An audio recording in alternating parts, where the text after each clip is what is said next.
Hi, everyone. We're going to go ahead and get started in just a minute or so.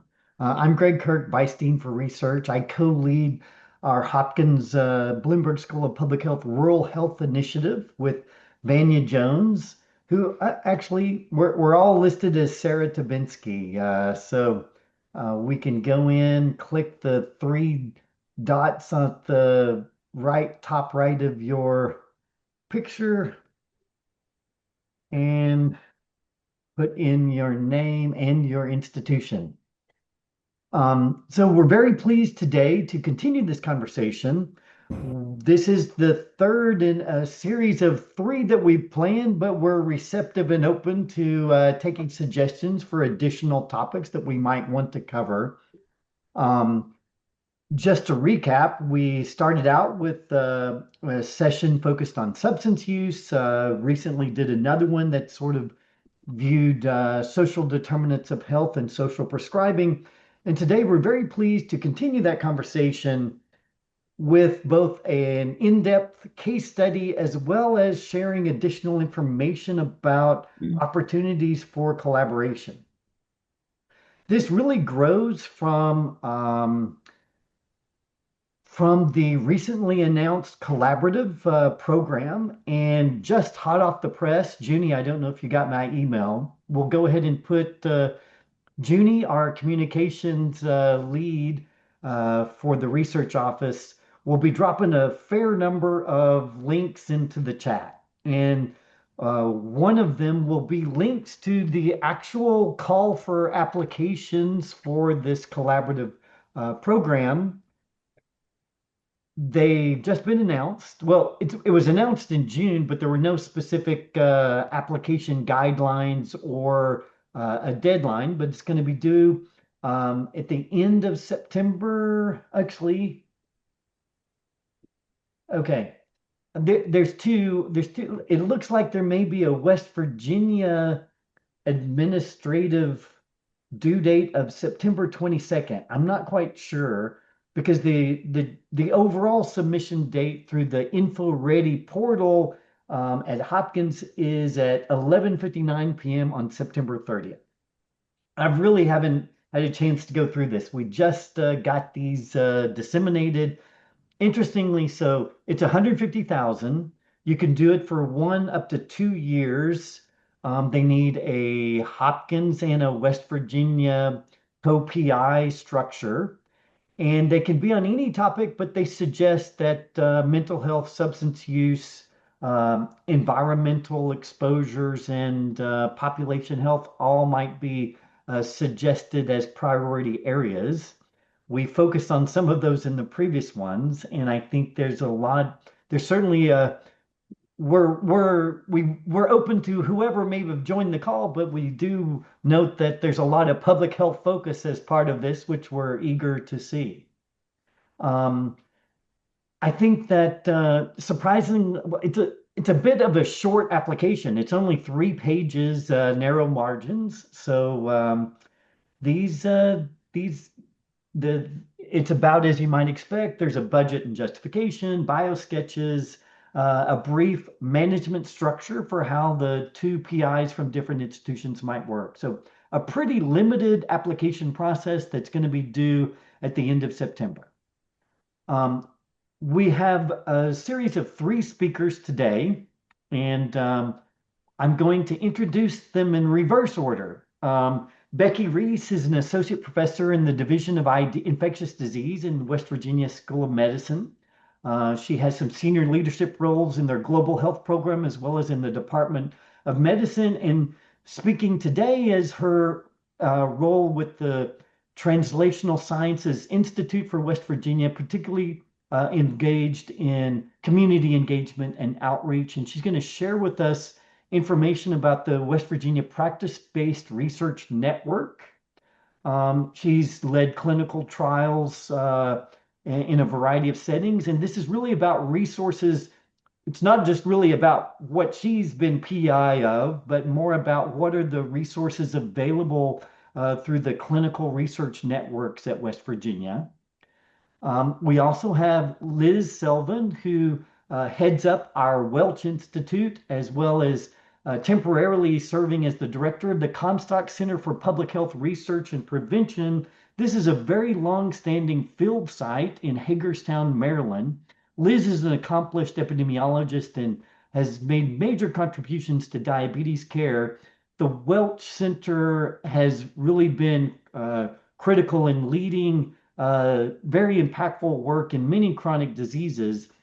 And the site out at Hagerstown has been instrumental to much of that work. She's going to share with us a little more description about what are the possibilities to collaborate with the Comstock Center.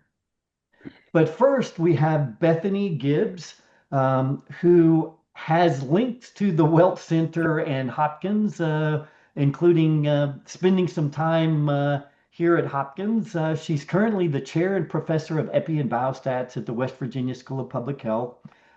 She's a cardiovascular epidemiologist and focuses on health promotion through physical activity and other lifestyle changes, particularly among pregnant women. And that is what she's going to share with us today, particularly sharing her experiences in setting up the study and really looking at cardiovascular health factors among pregnant women in the Mountain Mamas and Babies cohort.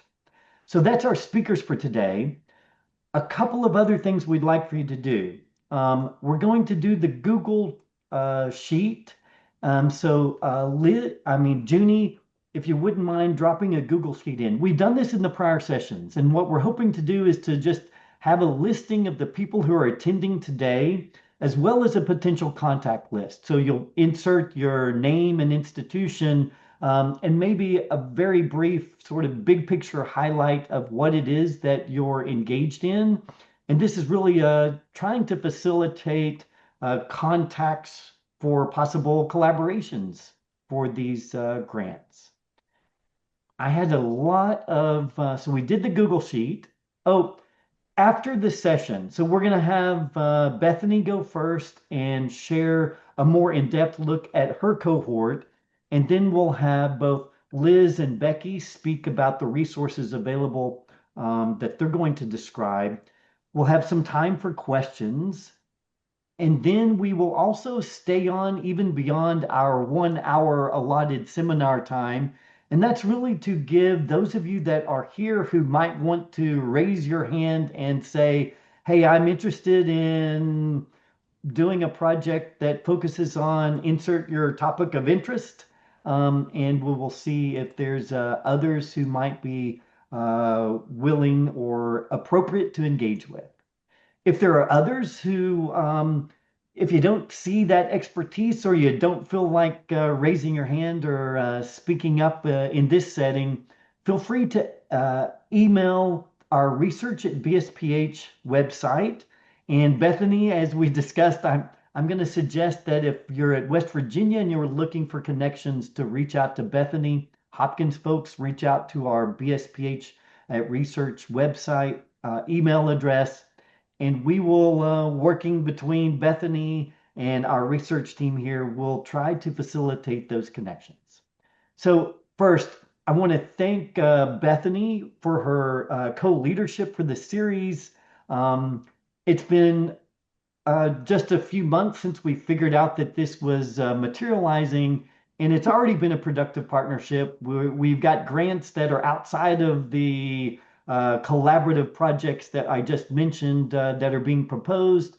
We've had some interesting discussions and seminars, and I'm sure that it's going to be fruitful. I would also mention that this is there's a plan to do this again for the next year. So what I described with the applications being due in the end of September is the first iteration. Next year, but at an unclear time, probably in the summer again next year, there will be another call for similar applications. And I am going to pause to see if I have left any of the housekeeping stuff out. Junie, Sarah, did we check that lengthy list? You got it all. Okay, I can stop talking. And I'm going to turn it over to Bethany. Bethany, please Share with us about it, about your experience with this interestingly named cohort. All right, thank you so much. All right, well, thanks for the introduction, and I would just echo it's been really fun working on this with you, Greg, and it's been great to meet everybody. I've met a lot of good people. I've gotten to reconnect with a lot of people, so it's great. I'm excited to be here today. So I'm actually going to talk about two cohorts today. Kind of the charge was to really talk about rural recruitment, and so I'm really going to focus on kind of setting up cohorts and methodology today, because the other speakers are going to be talking about sort of resources where you might reach rural populations. So that's kind of the lens I'm using today. And I'm going to introduce myself a little more, talk first about my pregnancy 24/7 cohort study, which is a completed cohort. I'll talk about the recruitment methods and our yield, as well as some findings, including looking at rural health disparities. And then I'll talk about the Mountain Mama and Baby cohort study, again, comparing the recruitment methods and yields and some findings, although I have an asterisk because data is still being adjudicated. I'm going to show it to you, but it might change a little.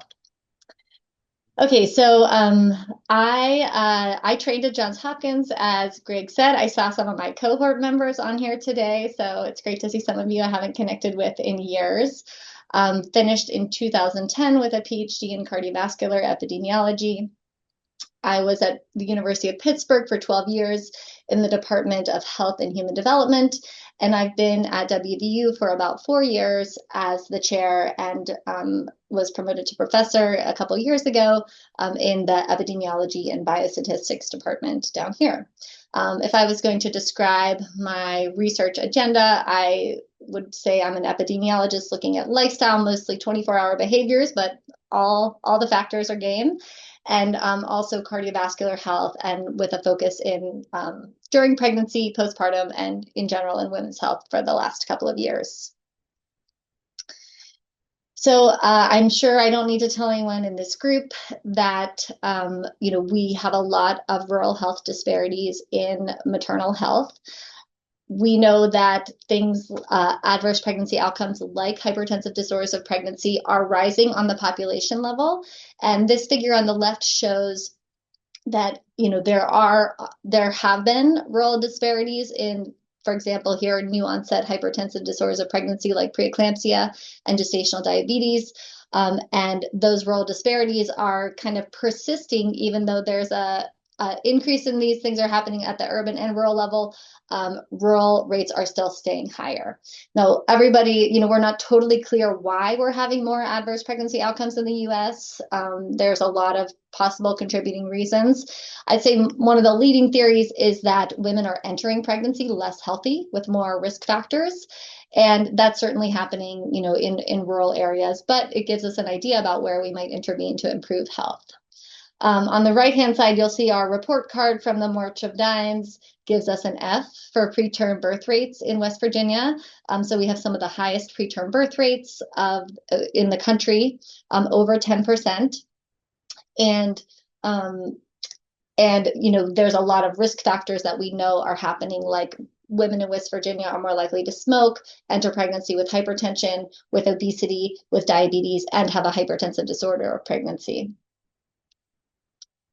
So the first study I'm going to talk about today is called the Pregnancy 24/7 study. I conducted the study with my colleague, Kara Whitaker, who you'll see pictured there at the University of Iowa.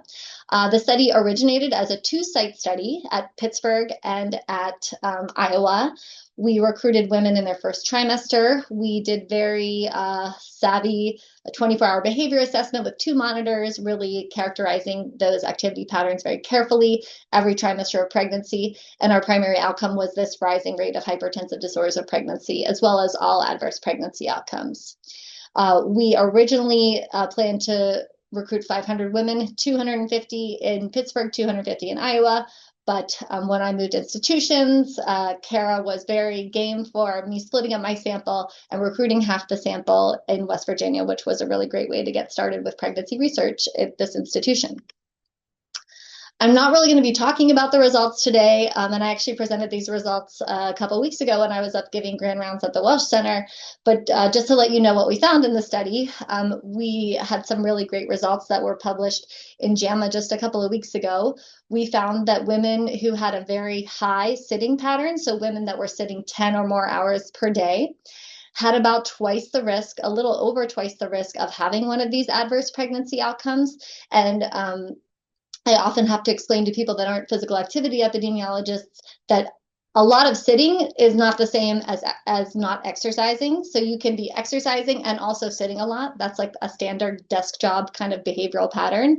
So we adjusted for what we call exercise or moderate to vigorous physical activity, which is recommended during pregnancy, and still saw this very strong effect, which was our hypothesis. Relates to the old studies that found bed rest and activity restriction were actually harmful for incidence of these events. And sort of our working hypothesis is that our lifestyle these days is that people are putting themselves on activity restriction just by having our sort of like current Western lifestyle. So this is really exciting results, and it was really wonderful to be able to include a lot of West Virginia women in this cohort. So I want to talk a little bit about recruitment and pregnancy cohorts. There's some pregnancy researchers on this call I see, but some are not. And pregnancy research is definitely its own animal. It is not the same as recruiting for other studies. Recruitment challenges for pregnancy research, especially if you're trying to get people in the first trimester, which we often are, is that, where do you find newly pregnant people? They don't look pregnant. They might not be telling anyone that they're pregnant. They might not want people to know that they're pregnant. So it's certainly a challenge to find these people. You don't go to, Babies R Us because people aren't there yet early in their pregnancy.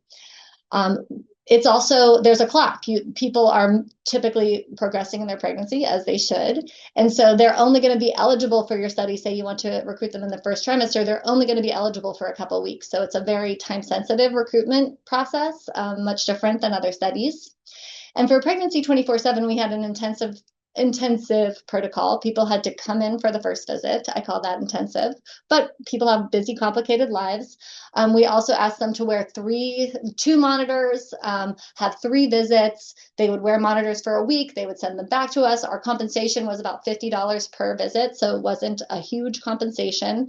We also asked for them to allow us to look at their medical records to follow outcomes, which is very pragmatic, but still some people don't like sharing their medical records. So somewhat intensive protocol. And our recruitment challenge was really, of course, we want to get a representative sample. We want to get everyone, the target population to be well represented.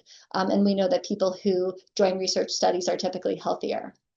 So across the 3 sites, the main recruitment methods that we used were using registries. Most CTSIs have a nice registry that gets those really motivated people that love to be in research studies, and the moment they get a positive pregnancy test, they're on there looking for something. We like those people. They're very good participants.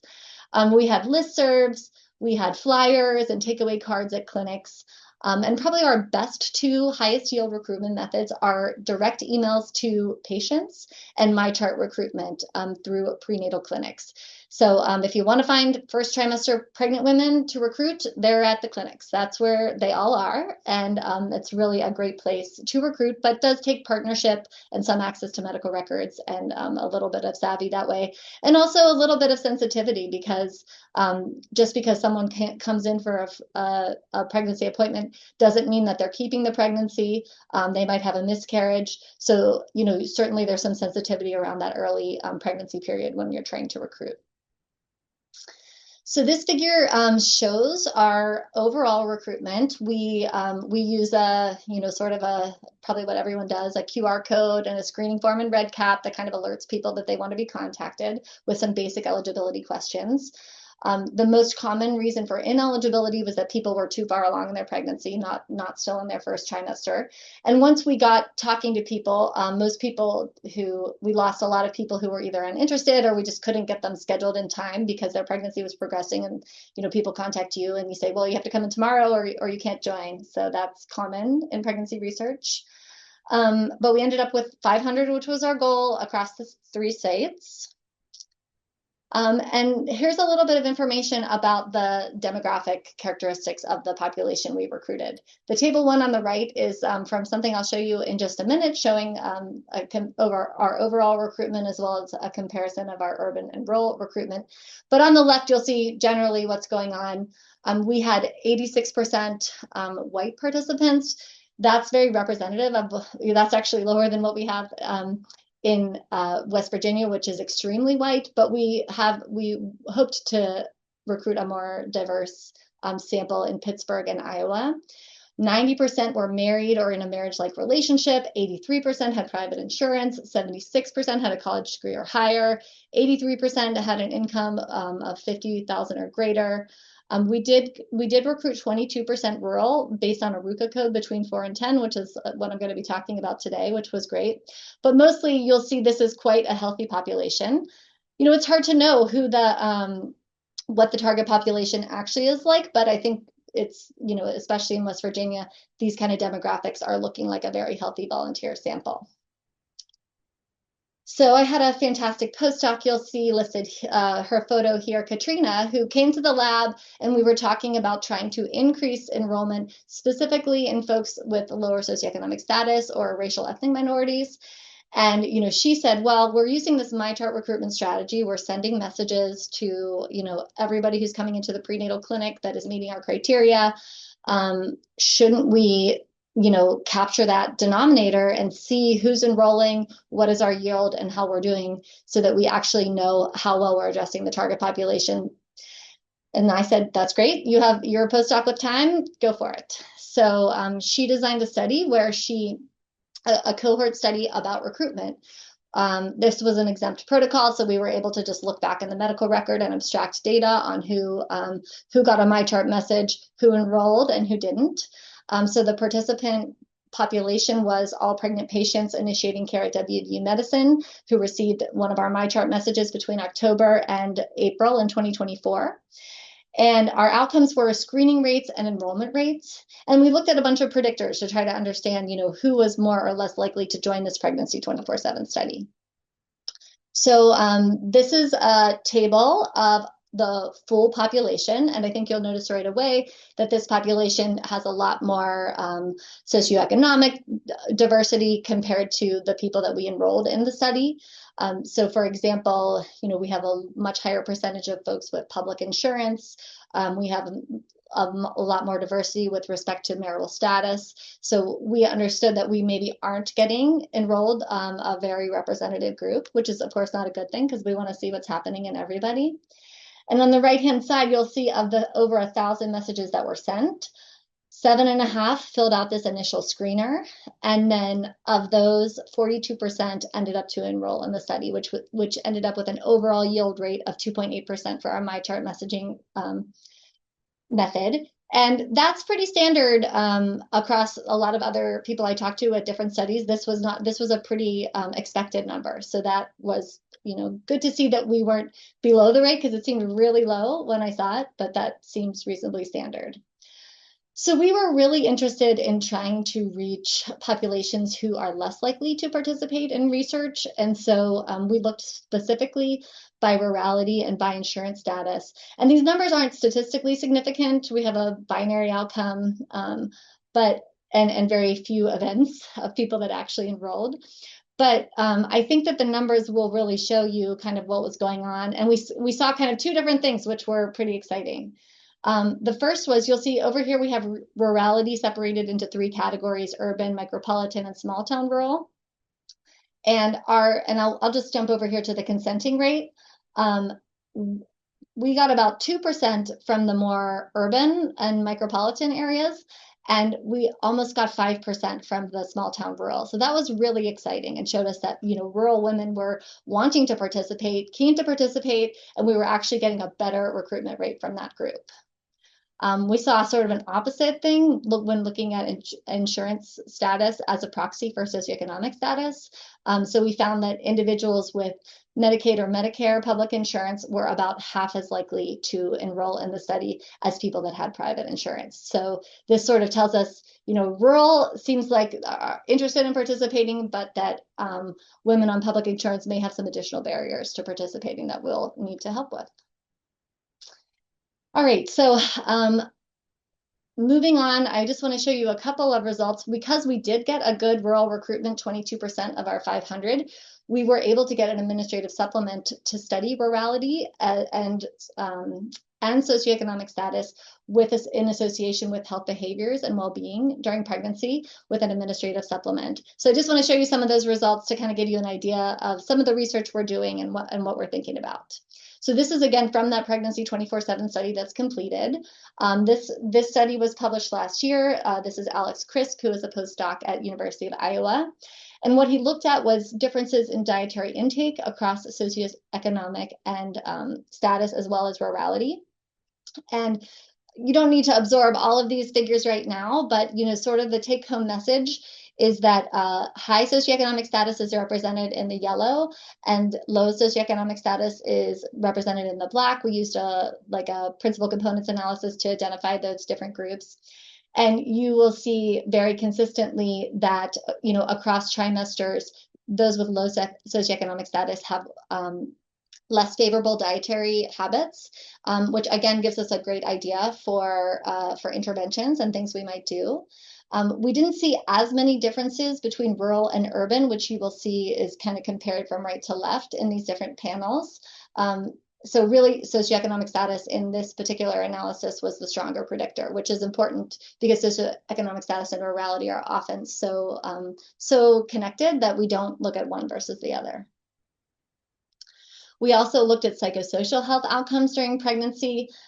This figure separates everything into 3 groups. So we have depressive symptoms and then quality of life related to pregnancy, as well as PSS, which stands for perceived stress score. And if you look at this figure, you'll see that within each panel, we're moving across levels of socioeconomic status. And then across the panels, we're going from urban to micropolitan rural to small town rural. We saw a really similar, pattern where there was sort of a graded relationship across socioeconomic status groups as, we might expect for these mental health outcomes. But I think the most interesting finding was in all cases, the people with the least favorable scores, the most stress, the highest depressive symptoms, and the worst quality of life were this intersectional group that was both low SES and rural. So this really kind of shows us that these are groups that are challenged and really needing interventions and help. This study is not published yet, but I just think it's a cool figure. We also look, because we have these fantastic measures of activity, we were able to look at physical activity, which is recommended during pregnancy, not the sitting, but the actual exercise that's recommended. And what these density plots are showing, 150 minutes per day is a line here. And this shows us kind of the recommended amounts of physical activity that should be done.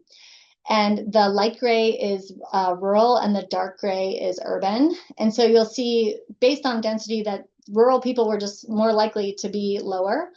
We have more people that are getting more physical activity that are urban. And again, showing us a possible point of intervention where we might be able to improve pregnancy outcomes. All right, so I'm finally going to move on to talk about the Mountain Mama and Baby study that was introduced. And, after doing this pregnancy study and seeing that we weren't getting a very representative group, I was working with a couple of colleagues who had really interesting animal studies, finding that vaping was sort of leading to worse cardiovascular outcomes in offspring.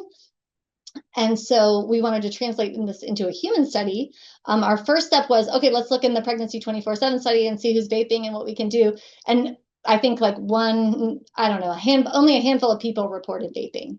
And so I thought okay, we need to do a different study because we're not getting the right people. The people we're getting are too healthy and we're not going to be able to really tell what's going on without getting a more representative sample. So that was sort of the origin story for this project. which we published the protocol paper in American Journal of Epidemiology, which is a Hopkins publication. And I got to give credit to my colleague Amna Umer, who's pictured here, who came up with that name. It's a very West Virginia name, and the participants really loved it. And the purpose of this administrative supplement was to demonstrate a new method for recruiting a pregnant cohort. So we have fantastic collaborators in OBGYN, and what they, what we sort of brainstormed and came up with, we told them our problems and said, we want to get a better, more representative sample. In order to have enough people who are vaping to be able to see if there's any associations, we need to get the people. We don't need just the healthy people. So because of the maternal care shortage in our areas and a lot of places, WVU does a great thing, which is when you call to initiate prenatal care, the first thing you do is complete a nurse navigator phone call where a lot of information is shared. They collect a lot of information. They figure out, kind of how high risk your pregnancy is and can triage you to get an appointment right away, or maybe you don't need to be seen right away. So this nurse navigator call is the initiation of prenatal care. And we were able to work with the nurse navigators to have them do a verbal consent during that visit so that we could contact them.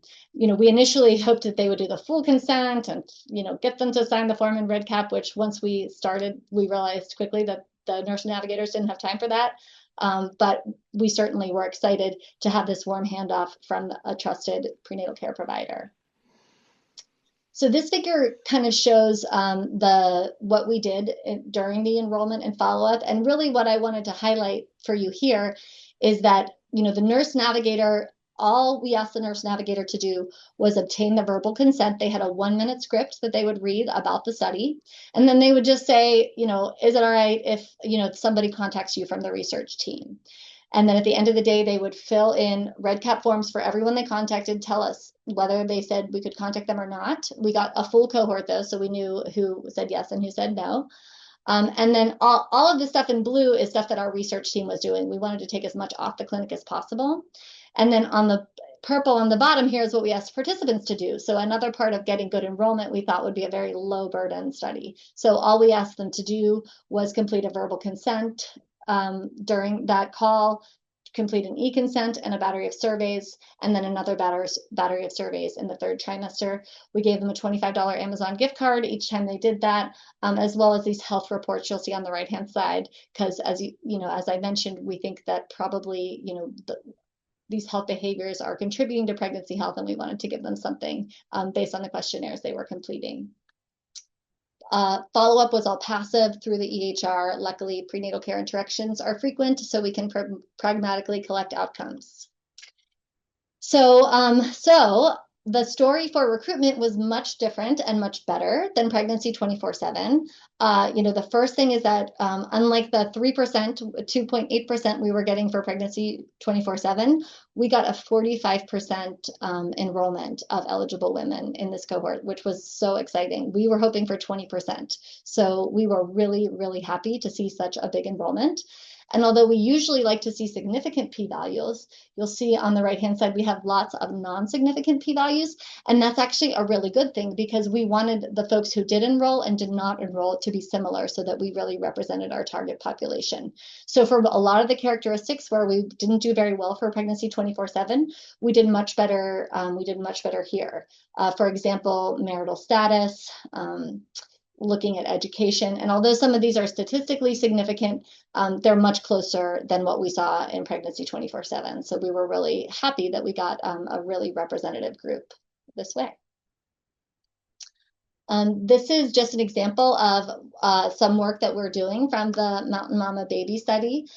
This is a paper manuscript in review. This is Ellie Marshall, who is a doctoral student who just defended a couple weeks ago successfully. And she looked at the lysosensylate health behaviors across rurality categories.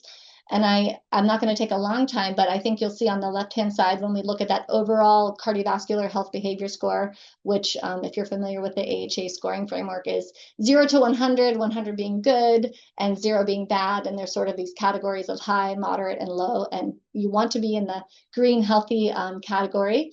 And you'll see that we have a graded relationship here where as we move from urban to rural micropolitan to rural small town, we have less people that are in that high healthy group. So certainly kind of suggests to us that rural small town women need some help with their, kind of interventions and programs to help promote their cardiovascular health behaviors. So just to close up, I wanted to show you a head-to-head comparison of some of the factors that we recruited through very similar methods. Well, not similar, but similar patient population for pregnancy 24/7 and the Mountain Mama Baby study. And you'll see some of the things are similar. I actually pulled out just the West Virginia women for pregnancy 24/7 to make the comparison more head-to-head. So a lot of things are not very different. The population as far as race, ethnicity, as I mentioned, a lot of rural women did enroll. That was a high enrolling group for pregnancy 24/7. So we didn't see big differences there, although it's great to see that we can get this many rural women when we recruit at WVU medicine. But you'll see there's big differences in things like education. So 30% had college degree or higher in Mountain Mama Baby, where it was over 64% in pregnancy 24/7. 35% with public insurance in Mountain Mama Baby, only 22% in pregnancy 24/7. Health behaviors, 22% were smoking or vaping, thank goodness, because that's what we were trying to look at. Not thank goodness, because that's not a good thing, but at least we can study it. Whereas we only had 6% in the pregnancy 24/7 study. And these are preliminary outcomes. I have asterisks here because they haven't been fully adjudicated. But what it looks like is when we look at our outcomes are also much higher in the Mountain Mama Baby cohort, as we'd expect, because it is a group with higher risk factors. So just kind of goes to show that trying to get this more diverse recruitment is important when you want to study outcomes. So my key takeaways are, if you want to do pregnancy research, the prenatal clinic is where it's at. That's where to find the women, especially if you want to start in the first trimester. We found that rural women were keen to participate, but that women with lower socioeconomic status may have more barriers and may need more help or incentives to participate. And lastly, our strategy of using a nurse navigator-led recruitment with a low burden study really did yield a very big sample with greater generalizability that we're really excited to continue researching. Thank you. That's it for me. I appreciate the time, and I look forward to hearing about collaborations. Thanks very much, Bethany. That was great. And that was a fair amount of results. And I think we could spend a lot of time asking you a lot more specific questions about the studies. But we're going to open it up for questions. Let's just pause and ask, see if there's any questions for Bethany before we move on to Liz. I noted in the chat the distinction you had the micropolitan in the rural small town, and there's discussion about what does rural really mean, and in your studies, like you're accessing people at very different, like the West Virginia network, which we're going to hear about, is scattered. So you have some clinics in sort of the smaller towns as well as the larger towns, or are you selecting? Yeah, it's a great question. So there's like a combination of things going on. One is that, so for the Mountain Mama Baby study, we were at 6 clinics where these nurse navigators are working. But the other, so there are 6 clinics that are spread across the, sort of region. And this is mostly in, actually, some of them are even in Uniontown, Pennsylvania. So they're not even all in West Virginia, but they're in our general catchment area. But the other thing is that a lot of women, they don't have an option in their town, so they have to travel. So we have women that drive 2 hours for a prenatal appointment, and they live in a rural area and they don't have an option. So we're getting people that are commuting in as well as these scattered clinics. And the more educated and more urban were more engaged with your detailed data collection.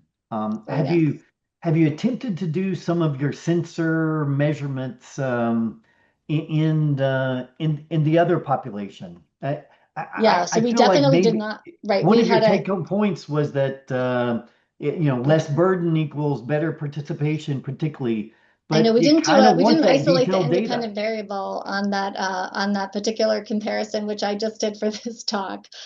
So we had the sort of like warm handoff from the nurse navigator as well as the low burden study. So, you know, how did those two things, those were two things that were different, and which one was more important, I'm not sure.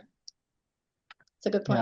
Yeah, it's pretty interesting. I'm looking to see if there's any other hands up or other questions for Bethany. You didn't, we heard, I see Gordon is on. We heard about other substances being used in West Virginia, and of course, opioid overdoses is dramatic. You focused on cannabis and vape. I mean, and I didn't see the cannabis, but I but you, know. Yeah. Yeah. We have what it. about Yep. other drugs? Yeah, we collected it. We have both self-reported, both self-reported as well as, medical record and drug tests that are done routinely at labor and delivery. And in some clinics are done kind of routinely during the first trimester. So we do have a little bit of that data. So we have it. Those rates are less than vaping. So kind of less than just a couple percentage points, especially by self-report. But it's definitely not zero. All right. I don't see any other slides. Congrats on the JAMA paper, and those are good teaching slides. You've got the two main exposures, and then like it's like you made it's very clear directionality for your rural, urban, and your other comparisons. Well, thanks One for the last question, opportunity. David. Oh, there I am. Hi. That was a really interesting talk and interesting study. I was just curious about collection of any sort of biological data. I know that there's concern on, putting too much burden on the participants, but me being interested in genetic and epigenetic markers of early life exposure, substance use, thinking about things like epigenetic age acceleration at birth and in early childhood, if you've explored any of that or have plans to. Yeah, so this cohort was a shoestring like administrative supplement to really demonstrate the method and that we could do it and what would happen. So we're really excited about it. And that's sort of, the idea is that this would launch, maybe some additional studies just to show our capacity for really, recruiting this interesting subset. So that would be an awesome idea for something we could sort of do next. And I'm happy to present these two cohorts to today because I hope that, these are places where we might build collaborations. Great, thank you. We're going to cross the state line towards Hagerstown and ask Liz Selvin, again, who heads up our Wealth Center, to tell us about what are the opportunities at what we call the Comstock Center. Liz. Thank you, Greg. Hi, everyone. Thank you so much for joining. I see lots of unfamiliar names on the Zoom, which is great. I just have a very short presentation. I'm Liz, and my goal is really just to give you an overview of the Comstock Center. The Comstock Center is an amazing university-wide resource that many of you may not be familiar with, but the Comstock Center is ideally positioned to assist with rural health studies and other community-based projects at Hopkins and with other partners. So I'm just going to give you a very quick overview of our center. So we're a premier research field site located in Hagerstown, Maryland, which is a semi-rural area about an hour and a half from Baltimore. As Greg said, I've been overseeing the center's operations for the past 3 years. My goal is really just to raise awareness of what I really think is a truly incredible resource to the entire Hopkins community. We have about 20 staff, and we can offer a wide array of study-related services. This is our amazing operations director, Melissa Minotti, who has deep expertise in conducting community-based studies. So we're incredibly well established. Our history with the community in Washington County dates back almost 100 years. So we're one of the longest running community-based research centers in the United States. We have decades and decades of experience conducting large longitudinal cohort studies, clinical trials, other intervention studies So, and, in addition to collaborating on major studies, minor studies, we can also assist with other types of study-related collaborations and services. So, in addition to, I'll show you some of our big cohort studies and clinical trials, but we also help host focus groups and other small meetings. We can do screening, recruitment, medical record abstraction, mailing, tracking, follow-up, telephone monitoring. So, pieces of the package or the full package. So we're in Hagerstown, Maryland. We're close to West Virginia and the South Central Pennsylvania border. We often recruit participants from rural areas in the surrounding regions. I recently had a study where we recruited quite a few people from especially South Central Pennsylvania and also from West Virginia. And I wanted to mention that West Virginia University runs a local hospital in Martinsburg called West Virginia University East, which is located only 20 minutes from the Comstock Center. And we've recruited from that area for three of our recent studies. We are a comprehensive operations base. We have tremendous infrastructure that's needed for doing clinical assessments and also surveillance. And our staff have really tremendous experience across the board. We have very deep experience being involved in multi-center studies. Some of you probably recognize a lot of the logos and names here. We are the Johns Hopkins Field Center for many and have been for many NIH-funded studies. The atherosclerosis risk and community study, the ERIC study, for example, has been ongoing for about 40 years. We're currently seeing participants for visit 12 in the ERIC study. We have an exceptional track record of recruiting and retaining participants. Just some numbers here to show off a little bit, showing you the recruitment goals and numbers enrolled for a few of our most recent studies. So you'll notice that we have over-recruited and are over-enrolled and exceeded our recruitment goals for each of these studies. So we really pride ourselves in not just meeting, but also exceeding the standards that we set for ourselves. We've conducted lots of small studies that are not listed here, including studies funded by industry, American Heart Association, and other foundations. One thing I'd like to highlight is we're really deeply embedded in the community. We've been working, as I said, for almost 100 years in Washington County. We have developed unparalleled trust and really are deeply engaged with a lot of community partners. We're really strongly connected to the community, and we have a very strong network of community-based organizations, and just some of our partners, current and former partners, are listed here. We're a standalone 12,000 square foot facility. We have conference rooms, exam rooms, snack, beverage stations, staff lounges, kitchen, changing rooms. We're handicapped accessible. We have nice parking. We have a DEXA scanner. We have a hearing booth. We're a biosafety level 2 lab. We've got freezers. We've got mini centrifuges. The depth of our data collection experience includes lots of wearable data collection devices. Really recently, listing some of the devices here that we have lots of experience with. We've done pulmonary function testing, sleep studies. We do lots of cognitive testing, especially in the ERIC study, physical functioning tests, echocardiography. We're located, as you probably saw on the map, very close to Interstate 70 and 81. So we're very convenient. We're incredibly comprehensive and deeply embedded with the community. And here's a photo of some of our team. Thank you for listening. I'm really eager to connect with a lot of you, and I hope, please reach out if we can be helpful for any ongoing or planned research projects. That sounds great. And what a history. And thanks for sharing that, Liz. It is quite an incredible place with lots of not just a history of longstanding collaboration, but a history of really influencing what's known about a variety of different, particularly chronic diseases. So thanks very much, Liz. Thank you for having me.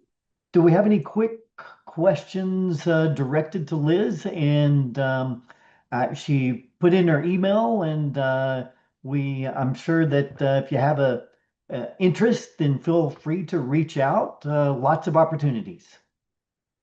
I don't see any additional questions, so let's transition to Becky.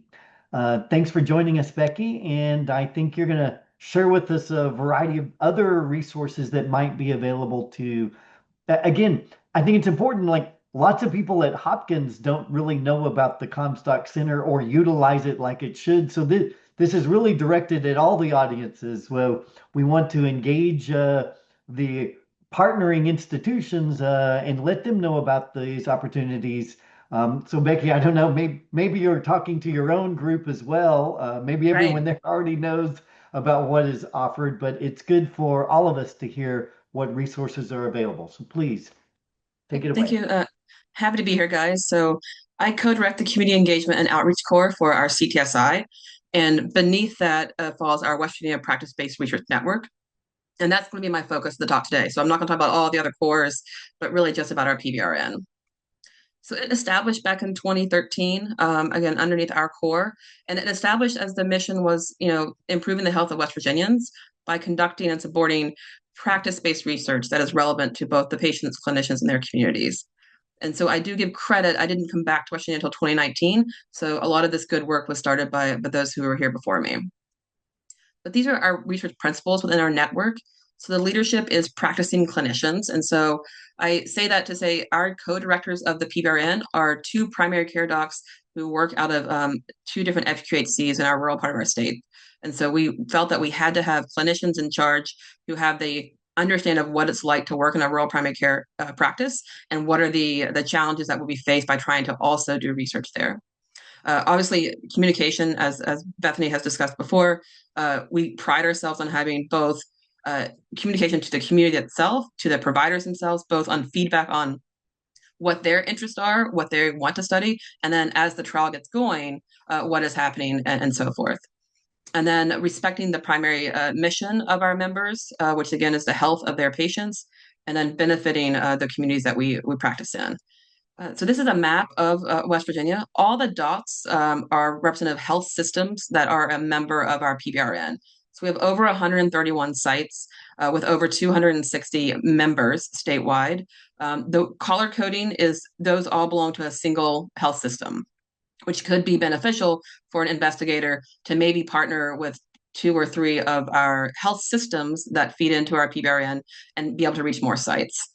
And so over 40 health systems across the state are part of our network. You can see we also have school-based systems and some clinics that have dental services as well. We have a steering committee that is made up of not only some of our PBRN site leadership, but also our partner sites in the state for the CTSI, so our other academic institutions, as well as some other places. And these help to guide how do we get more resources to do research in these rural areas? How do we put up safeguards in the way we're doing the research? And to generate some kind of expertise level support if we have an investigator who wants to do something, but we're not sure exactly how it's going to be done in that small clinic site. The other committee we have, and I'm going fast because I want to make sure I get through everything, is the protocol review committee. And this is how, if an investigator came to me today or this afternoon and says, hey, I would be really interested in doing a project among the network there.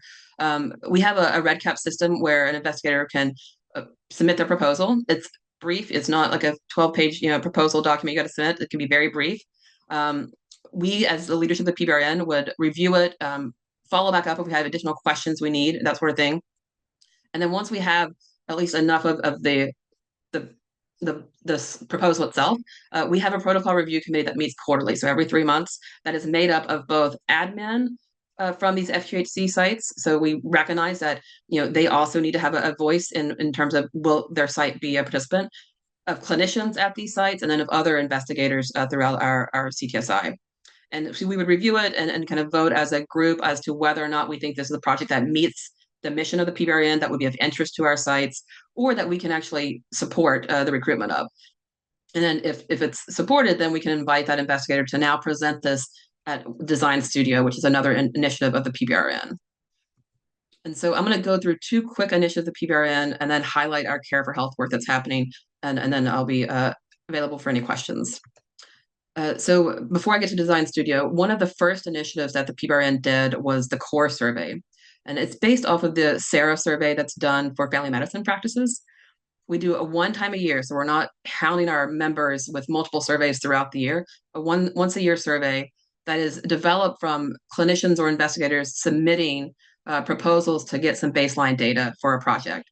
And so we have an open session where people can submit a proposal for up to 10 questions around a clinical topic or around a medical medicine or teaching topic or training topic, whatever they would want to do.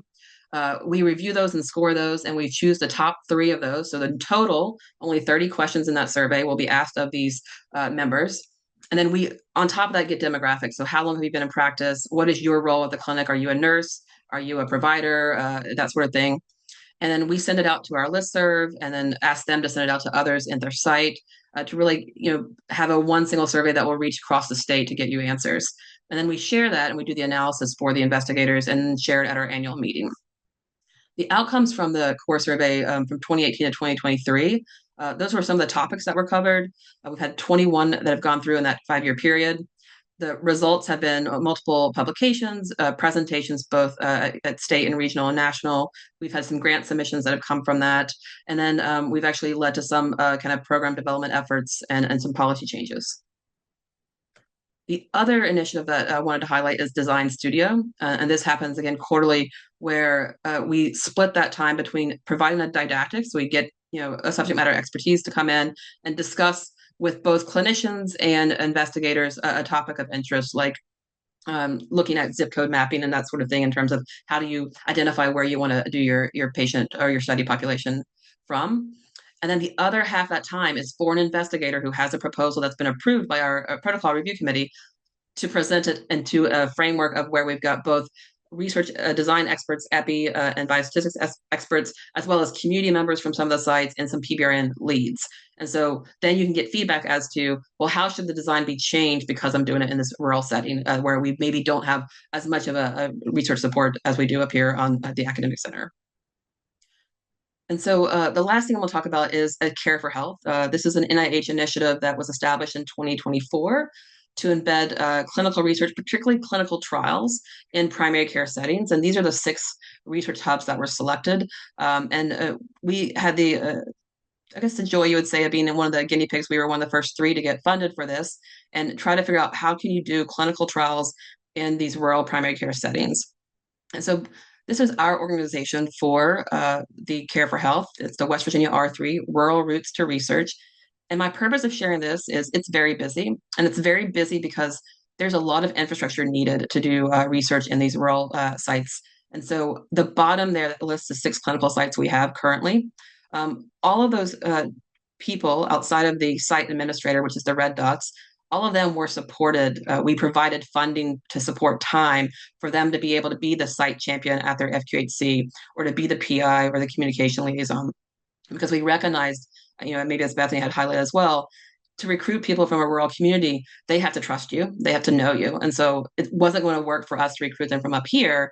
We needed their providers, their nurses, and so forth to be involved. The different cores that you can see, the community engagement and outreach core and the clinical study core, is where I live in both of those. And so what we did from those 2 cores was really helping to figure out, well, how do you implement a clinical trial? And so outside of doing the pre-work of doing community forums, identifying what the topics of interest were, what the concerns from communities were in terms of research, we also needed to figure out what is the research knowledge among the practices there in terms of how do you do an adverse event report? What about a protocol deviation? And so that's something that we were able to develop and lead to further. This is where these sites are. We show this mortality heat map. The farther south you go in West Virginia, the worse the health outcomes are. There's increased rurality there, increased poverty there, and faces a lot more kind of challenges to accessing care. So from those 6 sites, this is the patient population they reach. And so we've done quite well with our first trial. We're finishing up enrollment for our first match study. We're starting our second match study probably in September, October, which will be a stroke preventative trial, again, looking at these sites to partner with. What we learned in our first 2 years of this is, one, you have to provide infrastructure. And so we have used our Maverick. This is our mobile clinical trials unit that has 2 exam rooms. It has lab capability, has a centrifuge, it has some kind of documentation stations. And so we take this to these rural sites, and the study visits can happen in this Maverick instead of having in the exam rooms that they don't have space for because they're fully booked. We have since made the Maverick a separate clinical trial site for our first trust trial that we're doing, so that we can now go to other clinic sites that are part of those health systems and be able to use this as a recruitment place. And so that was important, bringing the trials to the patients' communities instead of having them drive up to us. And then we made what's called a community of practice through our CEO and our clinical studies core. And what this was, as our different sites identified challenges in doing the trial, they were able to submit to the Solution Center, which falls under the clinical studies core, where we would be able to review a problem they might have. So maybe it was a problem around recruitment, maybe it was a problem around study protocol deviation. They would submit it through a REDCap form, or they could call and we would submit it for them through a REDCap form. We, through the Solution Center, would give them an answer back within 48 hours as to what should be done next. And then what we would do is, since that was a question from this one site, it's probably going to be a question later for another site. We then would disseminate this back through a community of practice that we had every month. And this one on the right is the breakdown of the different topics that were discussed. Participant recruitment was discussed a lot. It was discussed so much because even though we had protected time for people to do it, if you're at a rural site and there's only 4 nurses in that clinic and 1 nurse is out sick, the nurse's time that we bought down to help with the study had to be taken away because they have to serve the patients. And so one of the things we did in addition to having Maverick is that we hired a study coordinator from the southern part of the state who now goes around to those different clinics to help recruit. Again, trying to take the burden off of those sites. And so key takeaways, and so that way we have time for questions. So rural PBRNs thrive if you can have institutional support. So they need both infrastructure, they need kind of personnel support, and then kind of just that expertise in terms of different trials.